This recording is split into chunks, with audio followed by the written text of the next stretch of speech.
The lyrebird can mimic chainsaws, car alarms, and even camera shutters with terrifying accuracy. This Australian ground dweller spends up to 6 hours a day perfecting its impressions, copying every sound in its forest home. Males build elaborate performance stages from cleared dirt mounds, then unleash a symphony of stolen sounds during courtship.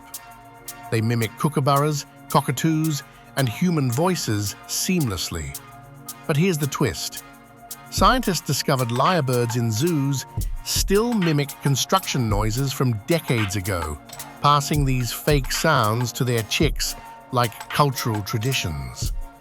These birds are teaching their young to imitate things that no longer exist.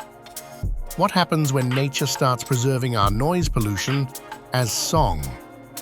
Join the Critterbits community for more fascinating animal insights.